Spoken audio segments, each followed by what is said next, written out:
Buen día con todos. Nosotros somos el grupo 2 y 5. A continuación hablaremos sobre la interpretación de puntuaciones. La metodología tiene como objetivo interpretar el valor obtenido por una persona en una medida psicológica y hacerlo de un modo razonable y razonado.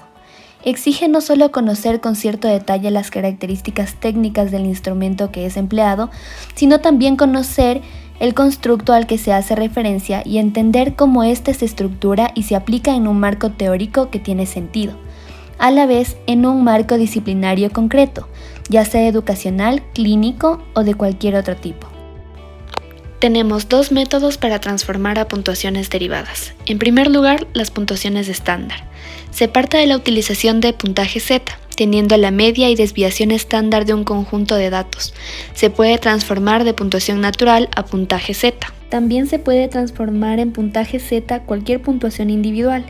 Pueden ser negativas y positivas. Al utilizar la desviación se pueden hacer juicios de las proporciones porque se cuentan con una unidad de medida constante. También se mantienen las relaciones numéricas exactas de las puntuaciones naturales. Permite estandarizar los valores obtenidos para comparar observaciones de variables medidas en diferentes escalas. Un ejemplo sería saber si es más pesado o neurótico. Ambas medidas se las puede transformar en puntaje Z, para que puedan ser comparadas en una misma unidad de medición. Se deben tener los puntajes naturales más la medida y la desviación estándar. Si bien es cierto, interpretar los puntajes Z puede ser complicado para la gente no especializada. Es por esto que las puntuaciones estándar convierten los puntajes Z en otro sistema con una media y desviación estándar elegidas de forma arbitraria. Se eligen para que sean más fáciles de recordar. Una puntuación estándar popular son las puntuaciones T, con una media de -50 y desviación estándar de -10. Se utilizan en pruebas de personalidad, o los de desviación, considerados coeficientes de inteligencia, con una media de -100 y una desviación estándar de -15. La mayoría de estas transformaciones son lineales, mantienen las relaciones numéricas exactas de las puntuaciones originales. Igualmente pueden ser difíciles de ser comunicadas, y por esto se utilizan los rangos percentiles y percentilares.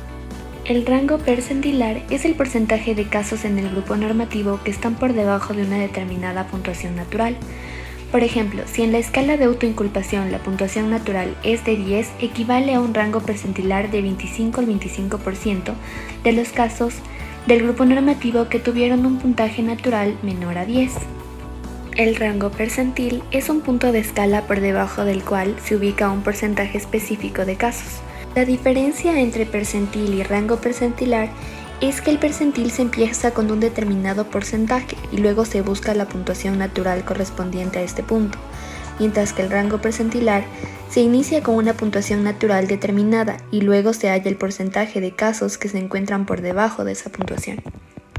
Estrategia referida a normas. Es la estrategia más común para dar significado a las puntuaciones. Compara el puntaje obtenido de las personas con los obtenidos de un grupo de referencia. El valor natural se interpretará diferente teniendo el promedio del grupo referencia. Es muy importante conocer los valores de este tipo comparativo, y eso se necesita de valores aplicados a una muestra amplia y representativa. Por ejemplo, en un cuestionario evolutivo de autoinculpación, si el promedio es de 12,42 del grupo referencia y se obtuvo una puntuación de 10, está por debajo del promedio del grupo con el que se compara. Debido a las inconsistentes unidades de medición, se debe cambiar estos puntajes a puntuaciones derivadas, que sí permiten ver la posición de los puntajes directos en relación con la del grupo de referencia. Interpretación referida a criterio. Son situaciones en las que no se necesita comparar las puntuaciones de un grupo de referencia. Por ejemplo, un niño que obtiene el 90% de respuestas correctas a un examen, no es necesario comparar sus calificaciones con los demás para saber si se comprende el contenido. O una persona que describe varios síntomas relacionados con la depresión, tampoco sería necesario comparar para saber que necesita un tratamiento psicológico. Se comparan las puntuaciones naturales con un criterio previamente especificado. Por ejemplo, fijar un criterio de desempeño en determinado dominio, como puede ser responder al menos 15 preguntas de un total de 30 para aprobar un examen. En conclusión, las puntuaciones naturales que obtenemos de una prueba no pueden interpretarse directamente porque las mediciones en psicología No poseen unidades constantes de medición y carecen de cero absoluto. Por esto se necesitan distintas estrategias de interpretación. Hay la interpretación referida a normas y la referida a criterios. No es la prueba sino el marco de referencia para interpretar el puntaje natural lo que refiere al criterio o a la norma. Ambos tipos de interpretación pueden utilizarse en una misma prueba. La interpretación referida a normas es más común para interpretar las puntuaciones naturales de una prueba y les da significado.